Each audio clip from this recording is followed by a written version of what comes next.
సాక్షాత్తు చంద్రబాబు నాయుడు గారు తమ్ముడే చెప్తున్నాడు. సాక్షాత్తు చంద్రబాబు నాయుడు గారు తమ్ముడు చెప్తున్నాడు, ఈడీ రైడ్లు చంద్రబాబు నాయుడు గారు చేయించారు మా మీద అని చెప్పి నిన్న స్టేట్మెంట్ ఇస్తున్నారు కదా. మరి ఎందుకు మీరు రాజ్యం వెళ్తున్నారు? ప్రజల కష్టాలు పట్టించుకోరు, బాగోగులు పట్టించుకోరు. డిఫాక్టో చీఫ్ మినిస్టర్ 10 రోజుల నుంచి అడ్రస్ ఉండడు. ఉప ముఖ్యమంత్రి గారికి అనారోగ్యం అని చెప్తారు.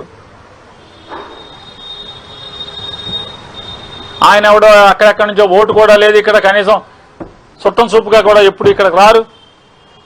ఎలక్షన్లు తప్పితే మళ్ళీ కనపడరు. ఆంధ్రప్రదేశ్ సేఫ్ హ్యాండ్స్ అంటారు, ఎల్ఐసి దీపంలాగా సేఫ్ హ్యాండ్స్ అని చెప్తారు. మా కష్టాలు ఎవడు చూస్తాడు?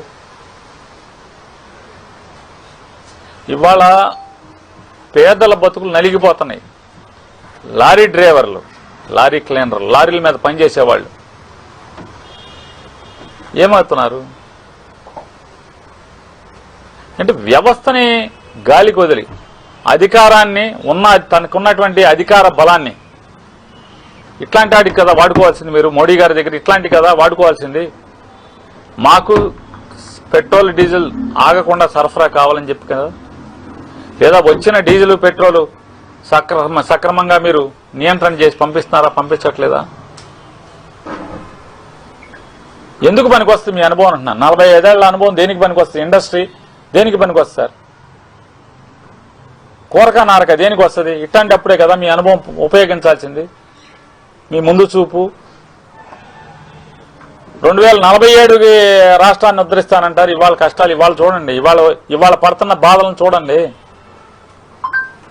ప్రజలకి ఇవాళ రేపేమి వస్తుందో కష్టాలు చూడకుండా 2047లో ఏదో చేస్తానని చెప్తే అప్పుడు ఎవరు బతుకుంటారు?